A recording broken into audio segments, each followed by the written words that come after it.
All right, thanks, Tacklety. And yes, it is a very topical issue. The price rises started through last year, seemingly driven partly by rising energy prices, because particularly in relation to fertilisers, nitrogen fertiliser is very energy intensive. So that was one of the factors. And then there were some trade restrictions put in place. China is one of the larger exporters of fertiliser, and it put an embargo on exports of nitrogen fertiliser, and that pushed up prices even further.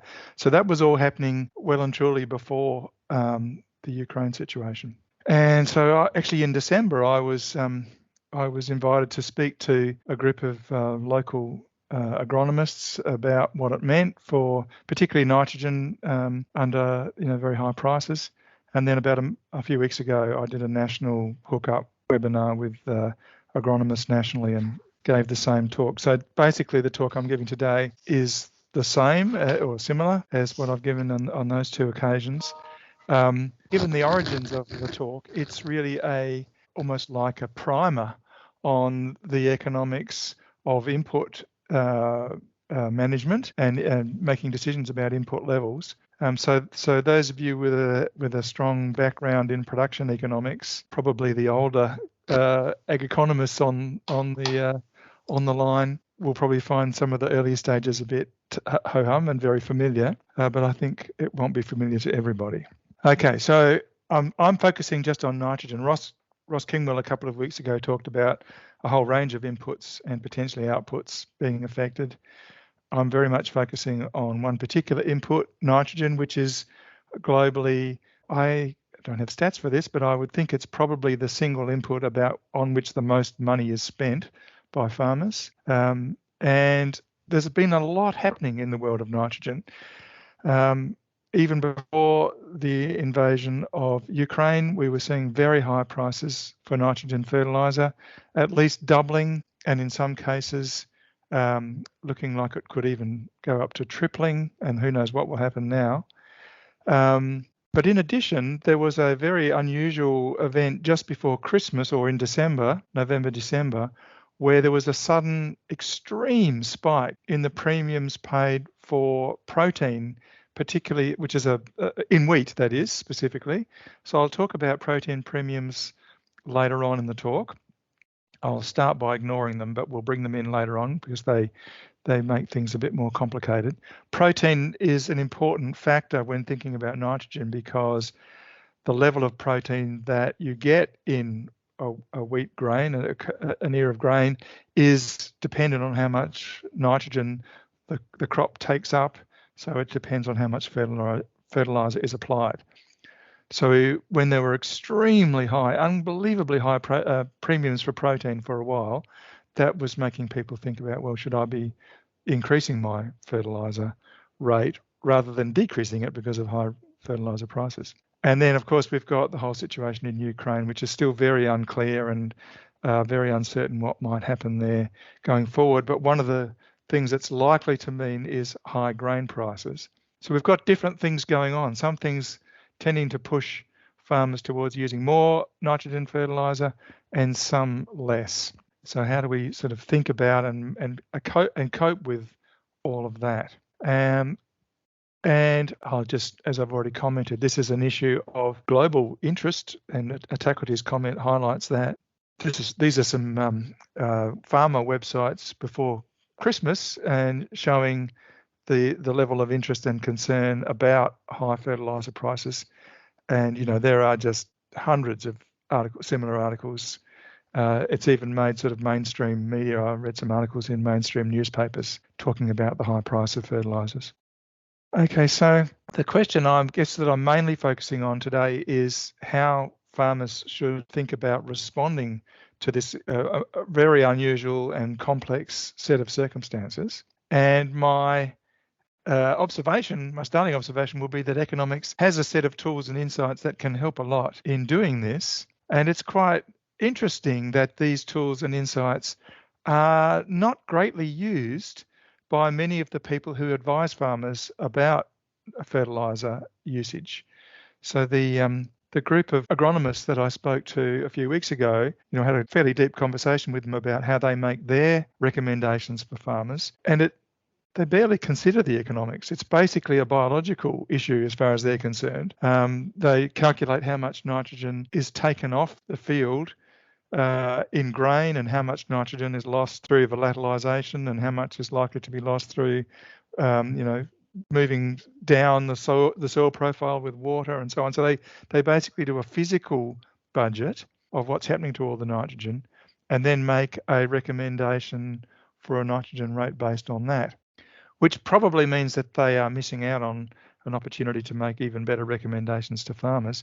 But it also leaves them with nowhere to go when the thing that's changing is prices, because prices don't actually figure in their way of thinking about what the fertiliser rate should be.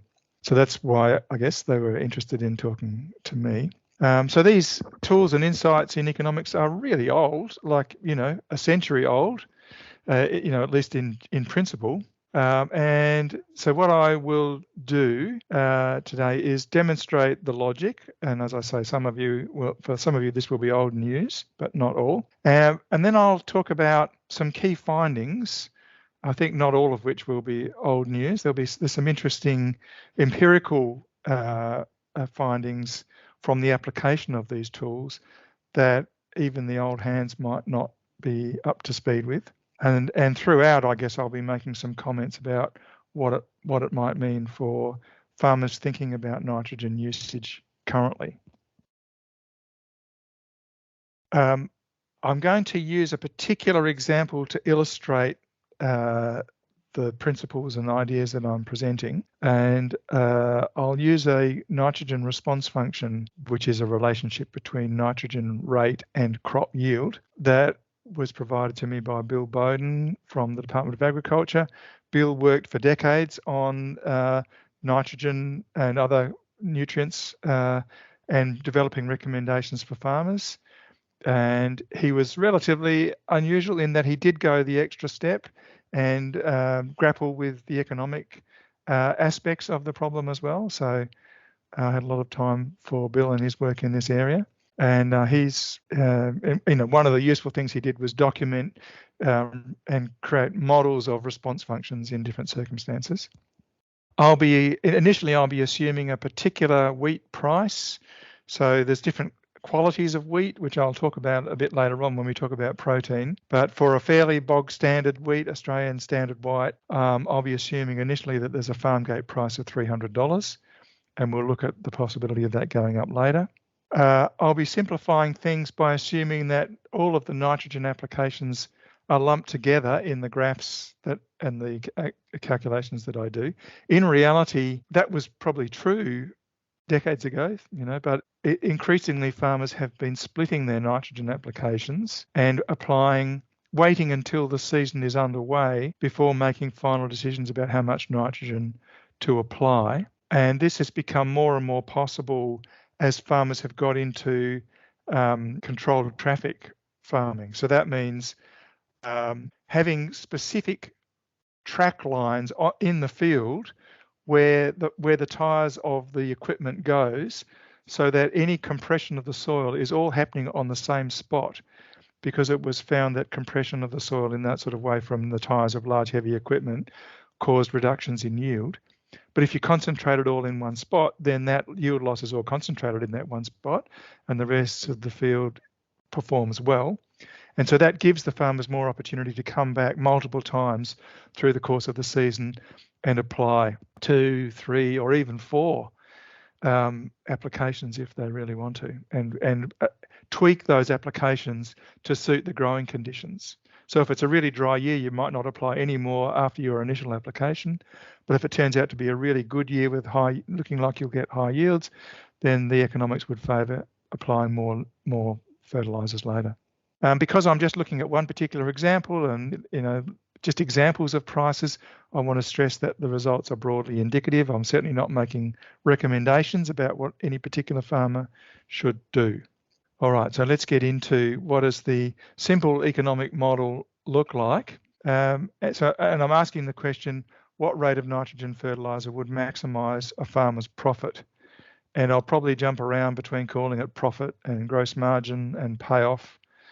You'll probably see those different terms used on the different slides. So this is a graph, what economists would call a production function, which is the relationship between the level of an input and the level of an output. The input in this case is nitrogen fertiliser.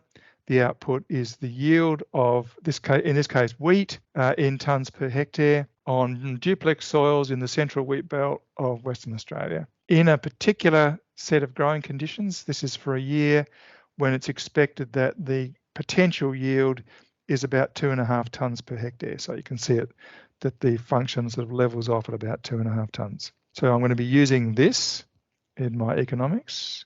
So clearly it's an economic decision we're making, but we need biological information to make it. So the first step is to convert that into a revenue function. So this looks exactly the same. It's the same shape almost. The only difference is that I've multiplied that yield by the price of grain, the $300 a tonne. So I've now got dollars per hectare on the vertical axis in that right-hand graph. Otherwise, it's the same. And then the next step is to bring in the cost.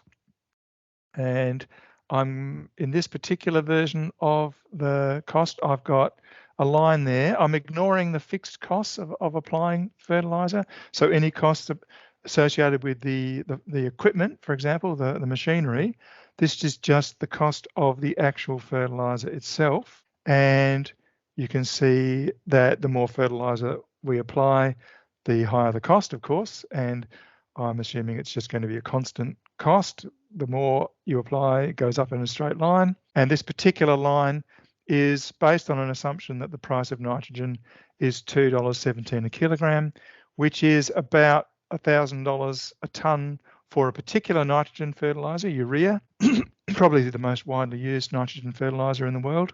And $1,000 a tonne is already a substantial increase on the prices that farmers paid for their nitrogen fertiliser in 2021. It's roughly a doubling, maybe not quite a doubling, or depending on when they bought it and how much they bought it for. Let's call it a doubling. So let's, as a crude rule, last year they paid $500 a tonne. They've been paying about $1,000. Some of them have. Who knows what it will go to? And I'm looking at one scenario later on where it goes to $1,500. And we'll see what difference those different prices make.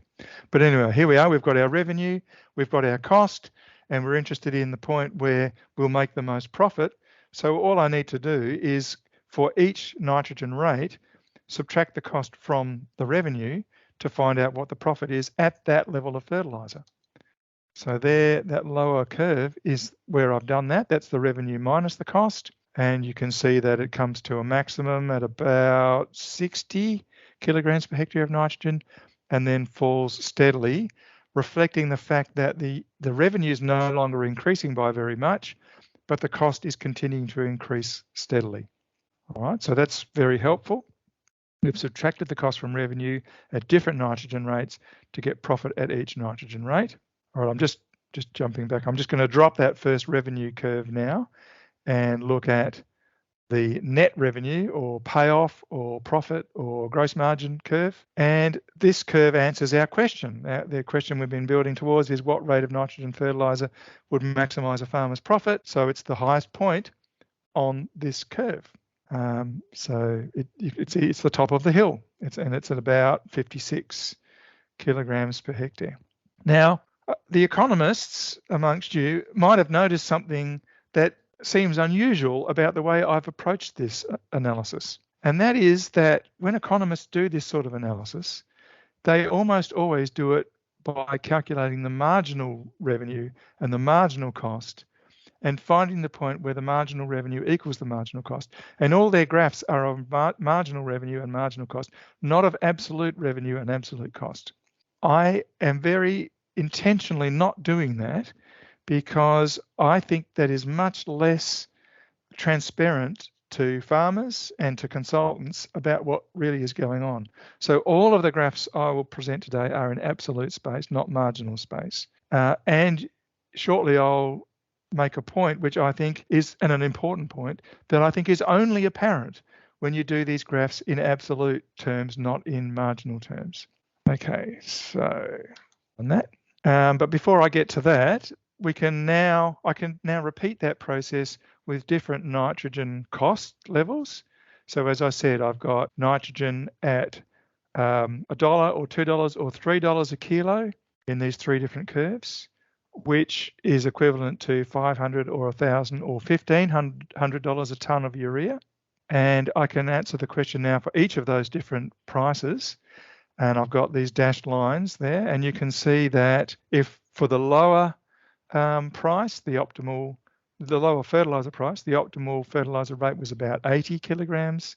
Then it went to 56 at the medium cost of fertilizer, and for the highest cost, it goes down to about 40.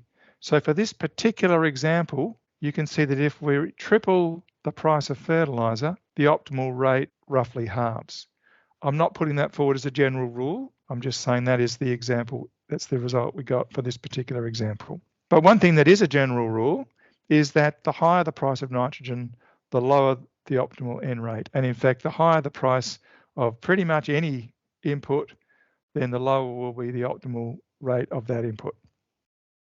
So farmers intuitively do this, I think. They already have a stab at making a judgment about what they should do in response to changes in prices. And you do see them varying their usage of different inputs in response to price. They will lower them.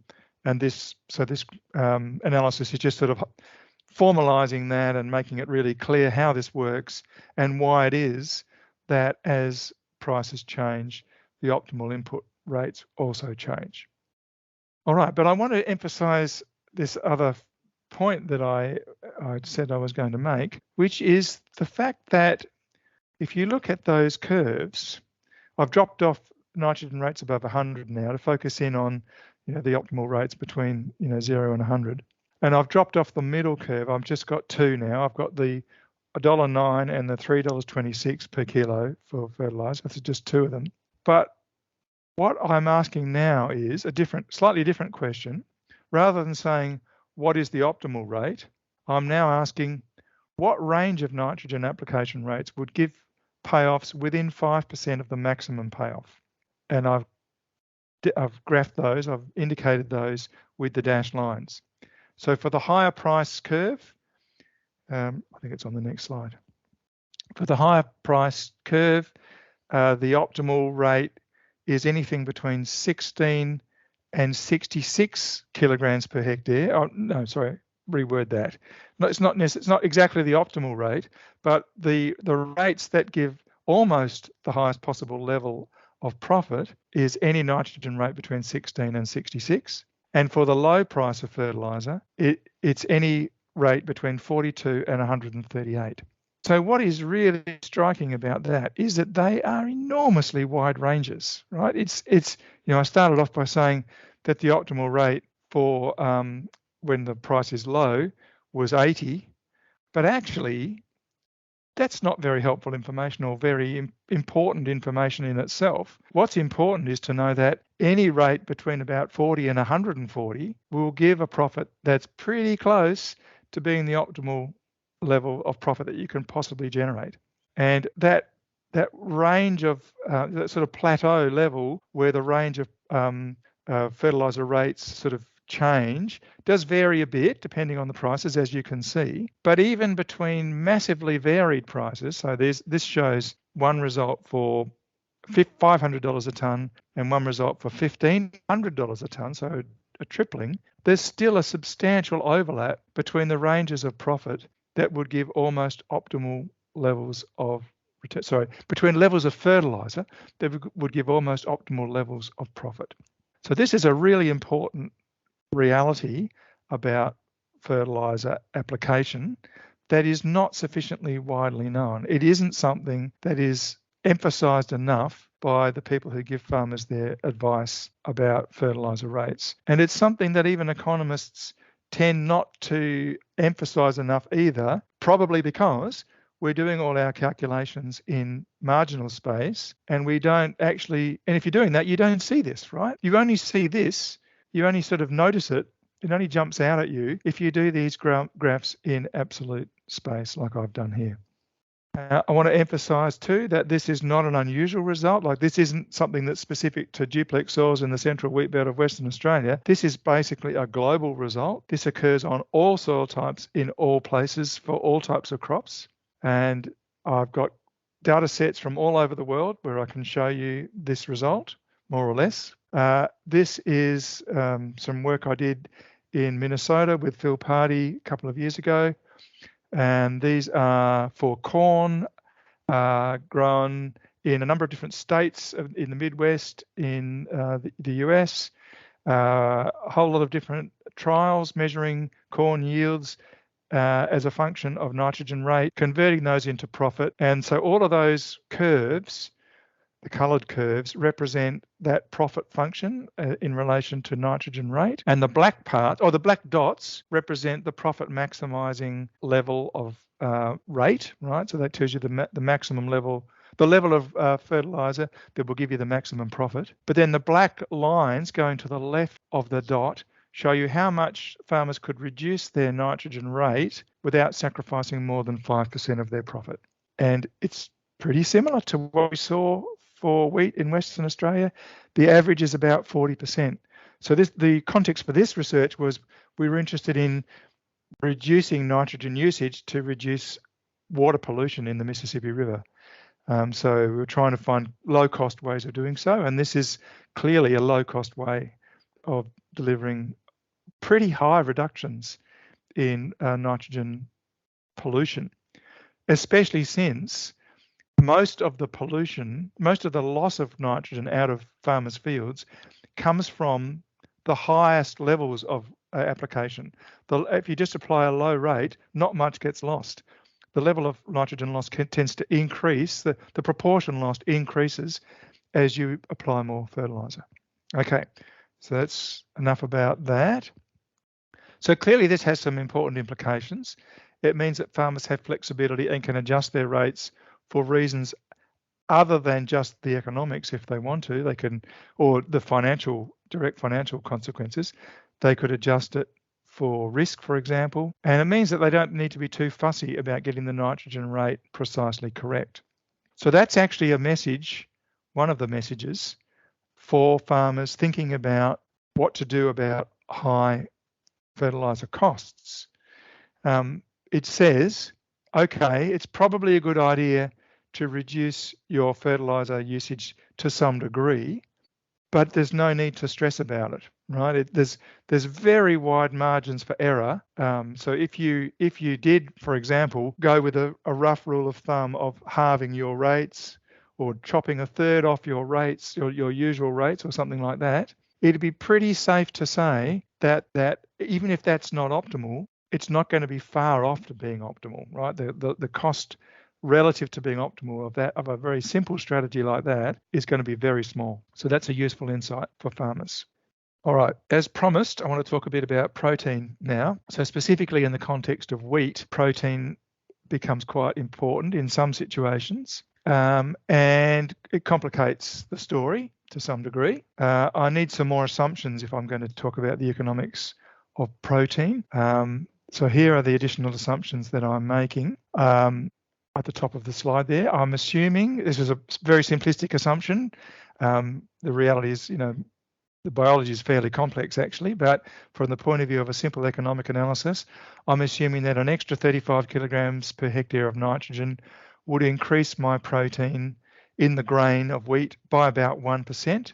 Okay, and that could be important. That could lift me from one level of payment for my wheat to another. I'm going to look at a range of possible yield potentials, and that's important because the higher the yield of wheat or of a crop, then the more that the protein gets diluted in the grain. So if you've got a certain amount of nitrogen available and you have a very high yield grain, the nitrogen is diluted across that high yield and the protein concentration in the grain is reduced. Whereas if you've got a lot of nitrogen available and a relatively low yield, that nitrogen's relatively concentrated and the protein content will be high. And so I've got 5 different possible levels of yield potential. No, actually 7, I think, in these calculations, with different probabilities attached and different sort of dilution factors for the protein. I'm assuming in this first example that 30 kilograms of nitrogen application would give me 9% protein in the grain. That's not a particularly unusual, it's not high, it's a relatively modest level of protein, but it's not an unusual level of protein. That would mean that I was getting paid for ASW wheat, a relatively low price per tonne of grain. And so that's for ASW, and I'm assuming I'd get $300 a tonne as before for my wheat. With all those assumptions, I can now graph on my existing graph two versions of my profit function, one that has no protein payments, which is the ones I've been showing you so far, and one that brings in protein payments. And you can see it doesn't make much difference. And it doesn't actually shift the peak of the curve. So the optimal level of fertiliser is still the same. Now this, though, is for a particular set of assumptions about how much we get paid for having higher protein. And this is for low levels of protein premiums. So down the bottom there, you can see the premiums above ASW, and I've indicated there are three different levels of wheat. I'm not going to explain these in depth, but there are three different qualities of wheat, and those qualities include requirements for particular protein levels, and the higher the level of protein, then the more likely you are to get up to one of the higher grades of wheat, which will mean you get a higher price per tonne of your wheat. But in this particular case, this scenario, the extra you get is not very much.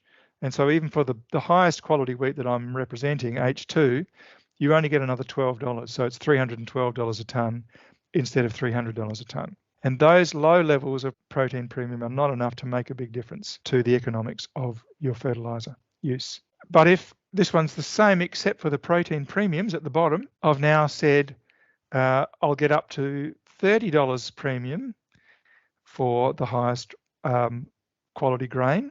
So it's now $330 a tonne instead of $300 if I can achieve that. To get that, I'd have to put on a fair bit of fertiliser, but it suddenly looks a bit more likely that that could be possible. But it's still not a compelling story. Like if you look at now at the orangey coloured line there with the protein premium result, you can see that the result that I'm getting there is basically that the flat part of the curve is even wider than it was before. And, I could put on any rate of nitrogen between about, 30 and 70 probably, and get within 5%. So still not making a dramatic difference. The next one, though, is starting to bring protein in even more. I've still got up to $30 price premium, but now I've also got a higher price for wheat, $400 instead of $300. Still not making a dramatic difference. It would actually now be slightly more profitable to increase my nitrogen rate, but really very slightly. And then if I take my wheat price up to $500, then it's more clear that the optimal rate is higher. It's probably up around 80 now, but still it's not compelling. If I'd stuck with $40 or $50 instead of 80, the loss is pretty tiny, really. It's only a few dollars per hectare out of a total of $900 a hectare. So it's not going to make a lot of difference to farmers economically if I'm not boosting my nitrogen rates to try and chase those high protein premiums. I've got a couple more quick examples I'll show. This is a case where the starting level of protein in the grain is higher. This is a situation probably where there's high levels of nitrogen in the soil. Perhaps this is following a legume crop. The wheat is being grown in a rotation with a legume of some sort. And so there's more nitrogen in the soil, even ignoring the fertiliser. And so even without fertiliser, I would get a relatively high protein level in the grain.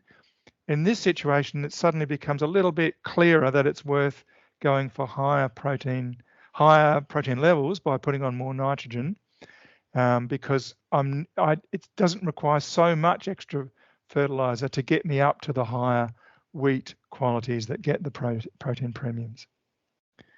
And the last one is this one, which is a bit freakish. This is the result if the protein premiums that were in place before Christmas would be still in place at the time when the farmers sell their grain later in 2022. And in this situation, so if you look down at the premiums at the bottom, they're enormous, right? So the protein premium for H2 then was $120. So they're not $300, but up $420 a tonne. And if you knew that that was going to be the case, then it suddenly becomes worthwhile putting in a lot more nitrogen fertiliser to achieve the highest possible protein levels to get the best premiums. Okay, so you can see this is quite a complex story. There's a lot going on, and there's a lot of different circumstances that might come into play that farmers need to consider. Okay, how am I going for time? I'll do one more issue here before I stop, and that's about the issue of risk. So one of the factors that often gets discussed when people talk about nitrogen rates and choosing an appropriate nitrogen rate is the issue of risk. And it's common, and it came up in the workshops I did with consultants and agronomists recently, conversations about risk did figure. And it's common to find that farmers and consultants think about risk in relation to nitrogen fertiliser in a particular way. And they'll say things like, it's worth putting on more nitrogen because it reduces the probability of getting a low yield. Right? That's the sort of sense in which they are considering nitrogen and risk. However, that's a very simplified version of what's really going on and potentially quite misleading. So I want to show you how a more systematic and thorough way of considering risk, and that actually has a different implication. So first of all, acknowledge that farmers vary in their attitudes to risk. A few are risk seekers, but most prefer to avoid risk if that's not too costly. And so the question is, well, how does nitrogen application affect risk? And if you're thinking about it in the way that I just said, it reduces the probability of getting a low yield, then it probably feels like that's some reason for applying more nitrogen fertiliser. However, when you look at the situation in a more holistic way, the evidence clearly shows the opposite. It shows that as you apply more nitrogen, then the effect on risk is either not to change it, or if anything, to increase it. And I'll show a few different versions of evidence to mount this case. And again, I've got evidence from all over the world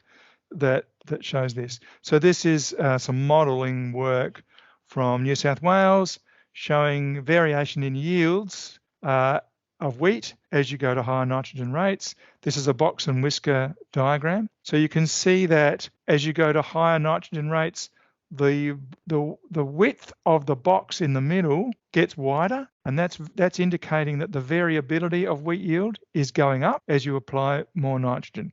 So actually, the chance of getting a low yield is not going down. It's just the same. Or potentially, once you get up to sort of economic rates, in some situations, it could even be getting higher. This shows the rate not going down. It shows that the rate of getting a lower yield sort of leveling off. That was looking at risk related to yield. This second graph is the risk related to price. So as price, if you consider the fact that the price is uncertain that you'll get, then that too tends to mean that the variability of profit also goes up as you go to higher rates because the yield is going up and your revenue risk consists of yield times price. So if the price risk is higher, then the revenue risk will be higher. Okay, and if the yield is higher, then revenue times a fixed price risk will be higher. That's why that sort of dashed line either side of the solid line is getting wider apart. That's to indicate something like a confidence interval. Maybe a 95% chance that that revenue would fall within that range, and that range gets wider as you go to higher nitrogen rates. And here's similar results. This is revenue as a function of nitrogen for corn in the US, so same set of results as I showed you earlier. And you can see again, it's the same, that as the rate goes up, the variability of profit either goes up, which it sort of looks like it goes up for corn after corn, which is the left graph, or it doesn't change. It pretty much stays constant for corn after soybean, which is the one on the right. Right, so the idea that risk is a reason for increasing nitrogen rate is actually a fallacy. It really isn't. It probably is irrelevant. If you deal with risk properly, then including then the question, what effect does risk have on your optimal nitrogen rate? My answer would be nothing. It has no effect on the optimal nitrogen rate. You should simplify your life and just make your decision on the basis of expected profit. All right, looking at the time, I'm going to wrap up and go through to some conclusions. So quickly, as I've said, flat payoff functions are normal for fertiliser. I think that's an important finding, which means that farmers have quite a lot of flexibility. We've seen that higher nitrogen prices, or in fact higher input levels in general, lead to lower optimal input rates. We've seen that protein premiums for wheat are not likely to be a major factor. We don't really know what the protein premiums will be at the time when grain is sold at this point, unless farmers have signed in locked in a contract. So it could be anything, but the chances of it being really as high as it was before Christmas is extremely low. So it's not likely to be a major factor. And then the last one is applying extra nitrogen is not a good insurance policy. So if farmers were thinking that, well, I could cut my rate, but I'm worried about the effect of that on risk, then my response would be, don't worry about that. Cutting it is fine. It doesn't have any effect on your risk. All right, that will do. Let's see if there's any questions. Thanks, Dev. So any Ross, questions, comments?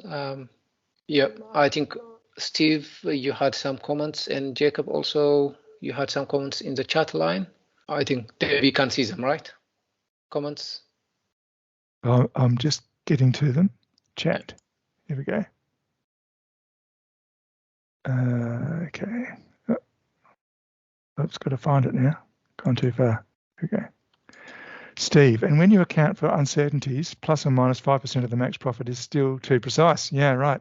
You could go for 10%. Yeah, well, the optimal level, I mean, I guess we could do an analysis to see, to try and work out an optimal level of precision saying 5% above and below, that's obviously just an arbitrary number, right? It's not, there's nothing magic about 5% or 10%.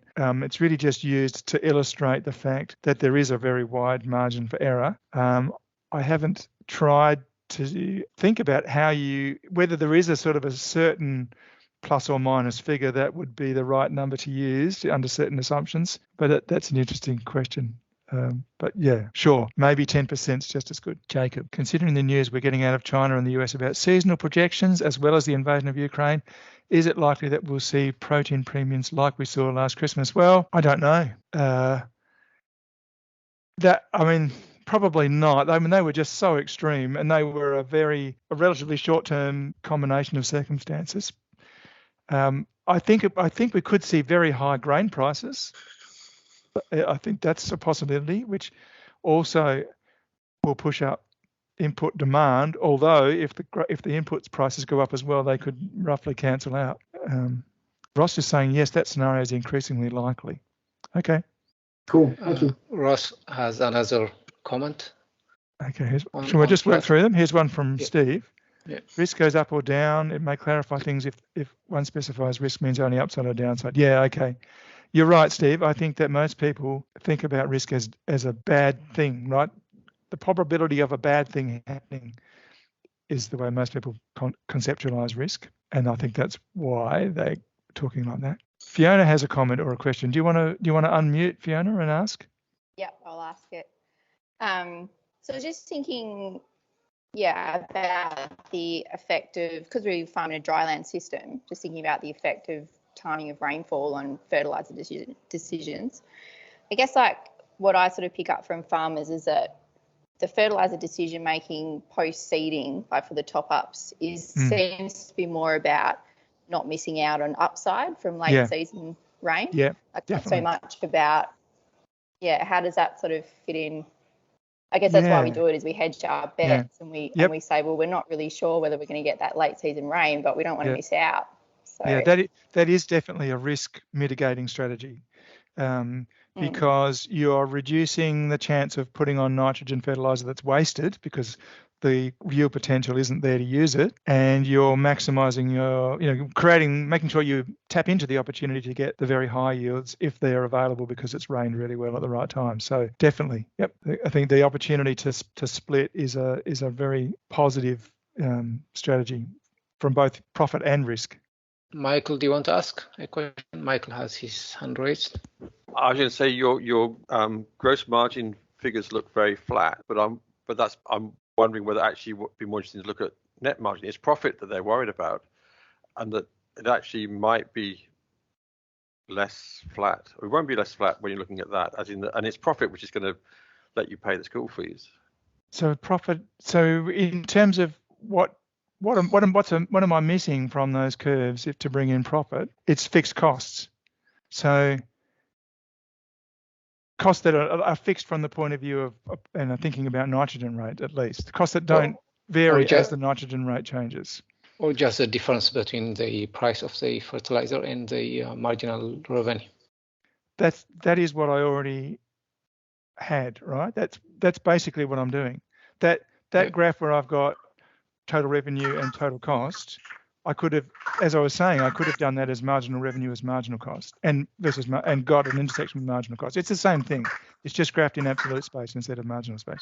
But so the difference in bringing in the fixed costs could be that in certain circumstances, it becomes unprofitable to apply any fertilizer, but it's not going to change my optimal rate, and it's not going to change the shape of that curve, which is all about how profit changes as I change my nitrogen rate. Yeah, I'm happy that it's not going to change the shape of the curve, but I'm just thinking that the importance of being up at the optimal point is more important when you're looking at it in terms of the profit. Why is that? If you're not okay, perhaps we should do this offline. But are we saying that Fiona's taking home $500 a hectare for spending on? As in, that's not the farmer's economic reality. They've got a much narrower margin in which they're working in terms of surviving year to year, in which case getting closer to that optimal may be more important. Relatively, you mean? Yeah. Yeah, okay. So the point that constitutes your 5% cutoff would be different if you built in fixed costs as well. That's true. Yep. Yeah. I accept that. Yeah. Okay, so 5%. What does it mean? If it's a very profitable farm?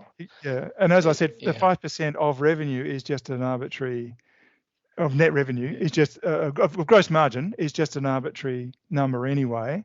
Just to sort of illustrate a point. But yes, Michael's quite right. If you change what it's 5% of, then of course things would be a bit different.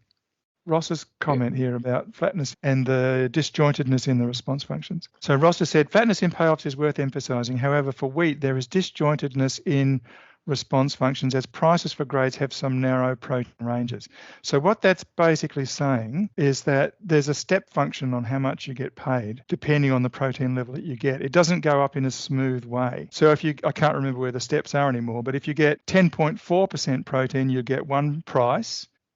Or 10% protein would get the same price, but if it goes to 10.5, suddenly you go up to a higher price. So the actual prices you get are stepped as the protein level goes up. And so if you think about it that way, it means that the curve is not smooth. However, that doesn't account for the fact that you're uncertain about the yield potential. So in the graphs that I showed, I had those step functions built in, but I also allowed for the fact that there were a variety of different yield potential levels that you are uncertain about. I had 7 different yield potential levels, and they all have probabilities attached. And depending on the yield potential level, the point at which your protein level will tip over into the next premium level is uncertain as well. So that actually smooths out your curve. So in reality, from a decision-making point of view, the curve is still smooth once you consider it to be an uncertain decision, not a certain decision. If you were certain about what fertilizer rate would give you what protein level, sure, then there would be steps, but you aren't.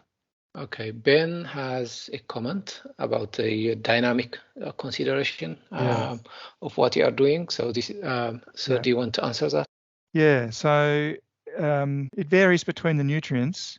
For nitrogen, the level of nitrogen that hangs, particularly of fertilizer nitrogen, that hangs around the following year is relatively modest. There is a bit that hangs around, not as much as you get from nitrogen that's been fixed in a legume, but still some. But it's much less important than nutrients. For example, phosphorus does hang around.